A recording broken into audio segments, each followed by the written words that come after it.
seconds free.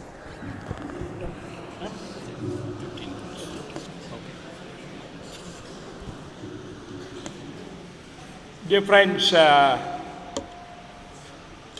somebody made their presentation by asking us, all of us, to raise the hands whether they support demonetization or not. I don't know how many of you raise your hands.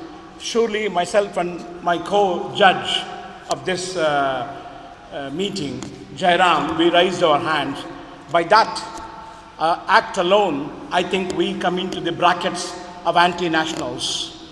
And I'm sure I would be in this particular context or any context which Modi puts forward.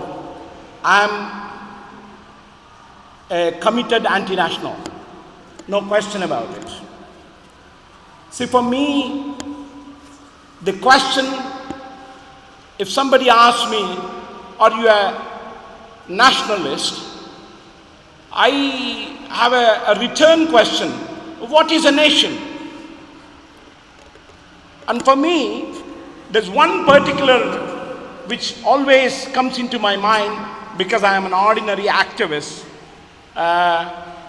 right, all my adult life, a political activist fighting alongside other unfortunate brothers and sisters of this country. During the 1947, a Telangana poet by name Gurujadala Apparao made a very significant comment through his poem. It reads like this: Desha mante matti kadoi, Desha mante manujulu. It means nation is not the earth or the mud in that particular land, but it is the people of that land that's taken as a nation. From that count, for me, that is the definition of a nation. From that count, anything that affects adversely the people of this country, I stand on the side to choose that I am an anti-national, because Modi's definition of a nation is anti-people. We are a country almost reaching 130 crores or 1.3 billion. In this country, whether we like it or not, we can't rewrite history. We are all different religions, different languages, different genders, different castes. Not that we have been molded to live in harmony, but we are living, we are suffering and living. We can't rewrite that. Muslims, Christians, Dalits, Adivasis, men, women, and all other genders, we have to live together. Not that the previous governments of Congress or any other government were opposers of peace and harmony. I won't buy that. But what has happened in the last 2.5 years, that fabric, whether chosen or imposed, that fabric of the nation, which some of us would like to call it as secular, is broken, is in danger. For that, I think every act of Modi's government has to be seen through the magnifying glass. It has to be put under scanner, what is it going to achieve, in whose support it is. And from that count, I am a critique, I am an ardent opposer of demonetization. There are figures that may be disputed. One of my young friend who spoke said 125 plus deaths have taken place since demonetization. As far as I know, as far as my statistics goes, it has crossed 155. Venezuela last week also demonetized its currency. There were 2 deaths on the second day of the demonetization. Protests broke out, riots broke out in that country, and the demonetization of the Venezuelan, whatever currency it is called, was rolled back. Here is a democracy. Venezuela is termed as a dictatorship under Maduro. Here is a democracy which kicks us. It's a kicking democracy, for sure. It kicks all of us. And it has 155 deaths have taken place. The ruler or the dictator in the garb of democratic pretensions never listens to the people. He doesn't want to listen to the people, and he has injected the poison. Not today, not 2.5 years ago, he and his organization have injected the poison, saying that to be Indian, you have to be Hindu nationalist.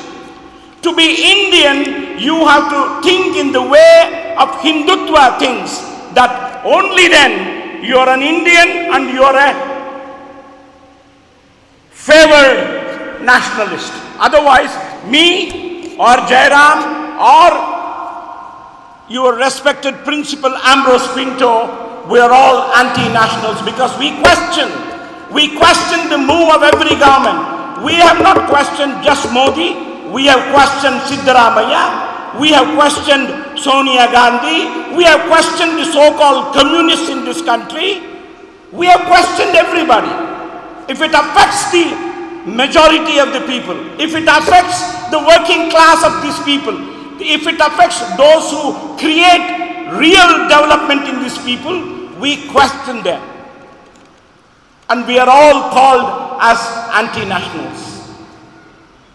My young woman friend or girl friend or lady friend Nitya made a very good remark. I may not agree with it, but she said, just while she was closing her speech, she said, Modi wants India to be a foreign country. It's very true. Very soon, for all of us, this will be a foreign country, so foreign that we will all be aliens in this country. And that is the program of Modi. And that is the program of Modi, whether it is economics, whether it is social, or whether it is political. Dear friends, wake up. Of course, this is just an essay competition. And maybe a bit of a debate, but question every answer. Somebody said, my friend Jairam answered the question of manufacturing. Since 1991, since the liberalization of the economy in this country, what was a relatively healthy manufacturing economy, at least in the South Asian region, is now a vendor economy. We are just a merchant class is dominating our economy. We are just sellers. India as a country doesn't manufacture in a significant manner in the present situation.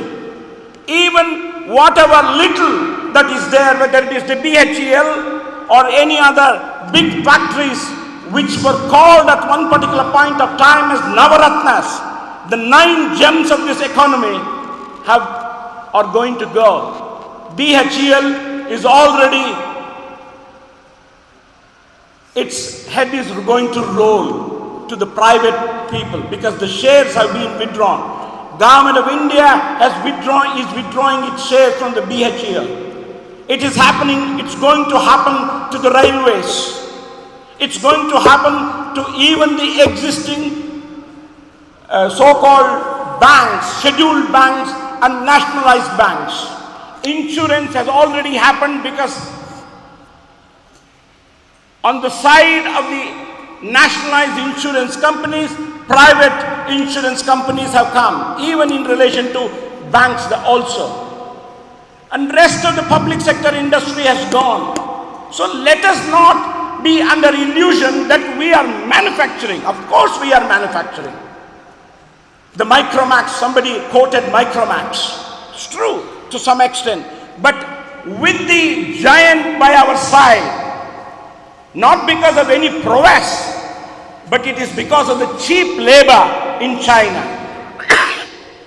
Huge super exploitation of the Chinese working class under the so-called communist China. It's actually a capitalist dictator with a brand name of communism in China. Today, it is no longer possible unless the present starvation wages that the Indian working people have should be halved. Do you know? I mean, many people talk how to stem the black economy. I mean, I have a very simple suggestion. Maybe I may be wrong. I'm as a worker who is living on a subsistence wages alongside crores of men and women. If even the pathetic demand put out by the trade unions of this country of 21,000, it was earlier 15,000, even earlier 10,000. Today the trade unions have demanded 21,000 per month as the minimum wage for all the workers. Just imagine the amount of money, I mean, which should be executed, which should be mandatory on every employer to pay 21,000 a month. More than half of the black economy in this country can be taken care of without attempting such radical measures. And the second question is the question of the land distribution. Somebody said correctly, 90% of the wealth in this country is controlled and enjoyed by 10% of the people. Very, very correct. But it's not just in hard cash. It is in land. It is in fertile land. It's in irrigated land. And all that land belongs to very few families. And some of them are not even cultivated. Fertile land not getting cultivated. And land distribution is a very big question that has to take place in this country. Modi is a big talker. Somebody said, I am happy to quote lines. Modi is fond of many lines. You know what is Make in India. You know the line of Swachh Bharat. But you also know the line, अगर कोई कुत्ता, छोटा कुत्ता मेरा car के अंदर नीचे आ जाए, तो क्या मुझे भी दर्द होगा? If a puppy comes in between me and when my car is galloping, if it dies, I do feel unhappy. I mean, that is the mentality of this regime. He might have taken the name of the poor in his first address to the parliamentarians, BJP parliamentarians, in the central hall of the parliament, thrice. Poor, poor, poor. He used the word poor thrice. But today, people say surgical strike. But somebody also said, this is a carpet bombing on the people of this country, on the poor people of this country. So let us not have the illusion that India is going to become great just because of this. India is going to become great when its population is awakened, when its population defends democratic values, when its population defends the constitutional rights of everybody, when it starts to read Ambedkar and defends the rights of every individual in this country. That's when India will be a developed country. I don't want India to be a foreign country. I want India to be a India. So, comrades and friends, there is nothing new to add after what you have analyzed on the demonetization. You have made very good points. Some of them are debatable.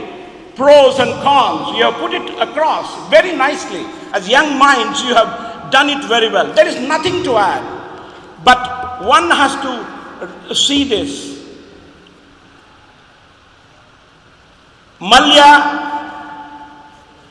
Adani, Ambani and big industrial houses recently got their non-performing assets, what they call in the bank loans, written off soon after the demonetization, wherein ordinary people are queuing up to put their 5,000s or 500s or 50,000s of ordinary people. That is called capitalization, recapitalization of the banks. They cannot print more notes, so they want the notes to come back to the banks, so that the non-performing assets is written off, and they have written off. So please, as economics, commerce and science students, please add 2 plus 2 is 4. This is a simple truth. It's a hoodwink. It's he has pulled wool over your eyes, saying that because I am a nationalist. And also another important factor many of you refer to also is the question of terror funding. One of the important factors with which he mesmerized the masses in this country, that Pakistan is printing. Maybe it is printing. Pakistan is involved in the terror activities in this country. It is involved in the terror activities in this country, like Indian agencies are also involved in the terror activities in Pakistan, in Balochistan, in Afghanistan. Indian raw agencies are every day caught. It's a kind of a friendly match between ISI and RAW. These things do not come into count. If there is a bombing in Bombay, there will be a bombing in Karachi, executed by the RAW agents using their own Pakistani nationals. So it is nothing, Modi or even Congress or any other government cannot play holier than thou attitude. Everybody is corrupt, everybody is a terrorist. And another one thing I would like to say, as a Marxist, as a socialist, the fundamental point that I would like to underline, profit, as my mentor Karl Marx said, accumulated profits is a theft. It is the content of the unpaid labor. And that's what makes profits. And huge profits create black economy. If there is a proper redistribution, if the wages are proper, if the wages are living wages, then the question of redistribution will come into picture. And friends, redistribution of wealth, not because they will give it to you just like that. It needs a struggle. It needs a struggle. It needs a very big struggle. I would say I'm not a person who advocates guns and daggers. I am a person who believes in the mass struggle, mass mobilization of the young people. Then only a struggle for proper wages, for dignity of women. Jairam very correctly pointed out the question of how much the demonetization has affected the mothers, the sisters, girlfriends, their wages in this country. I have a neighbor, on the day of the demonetization, she is an ayah in a private nursing home. She was talking to her son and said, "Yeno madadu, nannatra 6,500 ರೂಪಾಯಿ note ಇದೆಯಲ್ಲೋ, ನಾನು ಹೋದ್ರೆ ಬಚ್ಚಿಟ್ಕೊಂಡ್ಲು ಅಂತ ಕಳ್ಳಿ ಅಂದ್ಬಿಟ್ರೆ, that is the, see, it has affected. I mean, Malyas and that Virendras and many others, they don't care. They will pay even 3,000 rupees as a monthly wages to stand in the queue. But here is a woman who is washing the bums of the patients in a hospital and earns few thousands rupees and worried about she being called as a black market holder. And she said, interestingly, she said, ಏನೋ ದೇಶಕ್ಕೆ ಒಳ್ಳೆಯದಾಗೋದಾದ್ರೆ ನಿಂತ್ಕೊಳ್ಳೋಣ ಬಿಡೋ. That is the attitude that we have. I think we have to change this. Unless youth open up their minds, unless you, I'm not saying that you be an anti-Modi just because I say or Ambrose Pinto says. Question every answer. How is it affecting your neighbor? How is it affecting your Abdullah who is your friend? Or a Fernando who is your friend? Or a Ramsamy who is your friend? See that way. How is their fathers are being affected? How the Tamils are affected in this country? How the Kannadigas are affected in this country? I mean, somebody talked about Kashmir and the Indian army. Who is the Indian army? At the end of the day, army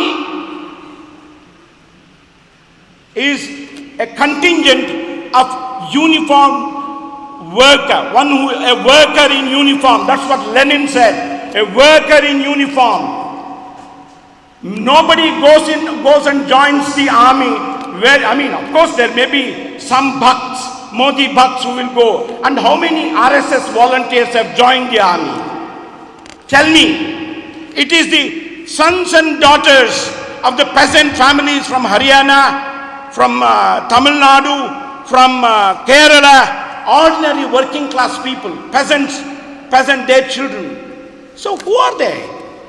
Do you think they are so motivated? I mean, of course the scarecrow is being built. And what is that? I mean, how much sympathy did Modi show in relation to one rank, one pension? What a kind of a drama they played for those men and women of the services when they asked for a dignified pension. Even today, it has not been settled. So, please open up your minds. Don't buy the gaffa arguments and statistics that are reeled out. And somebody even said the foreign investors are very happy. Economist has made, the Economist, which is a very bourgeois magazine, a capitalist magazine from England, has very categorically said, this is the blunder, this is a blunder by Modi. Nobody in the world can believe that he is going to bring down an economy which was growing at 7% to 3%, because the demonetization in the long run, even the IMF chief has said this. So I think, please open up your minds. I mean, you are not in the age of 1960s or 1970s when I grew up. We were only listening to our leaders. What he says may be correct because he is a very well-read man. But today you don't care about leaders. You don't have to. Google. Internet opens everything to you. Every quote, everything, it's available. Statistics is available. Don't go by Arun Jaitley or don't go by Sitaram Yechuri. Go by your own instincts. So research properly and form your opinion. But forming opinion and being happy is not enough. Come out to the streets. If there is a difference between Venezuela, which saw the rolling back of the demonetization, which was affecting the people, that's what we have to do. I'm not saying we have to be lawless, but we have to protest. We have to see that the people's might is the right might. I mean, in this city, when Modi's administration want to steal the money of the garment workers, the provident fund of the garment workers, on April 14th and 15th of this year, the garment workers Women went on flash strikes. You have seen flash dances. Women went on a flash strike, and within 24 hours, Modi had to put his tail behind his thighs and roll back the stealing operation of the Provident Fund. And that is the example that we have to follow. Struggle will bring the correcting, not just demonetization. We want everything. We want reform in our wages. We want reform in our education. We want reform in our health. So, comrades and friends, demonetization has opened up what is really the nature of this government. Brutal. Not only it is communal, but it is brutal even in economics. It wants to transfer our hard-earned money to the rich. It is the transfer of wealth from the poor to the rich. That is the underlying factor of demonetization. I mean, this is my layman's view. This is my understanding, layman's view. I'm not a professor. So please, wake up.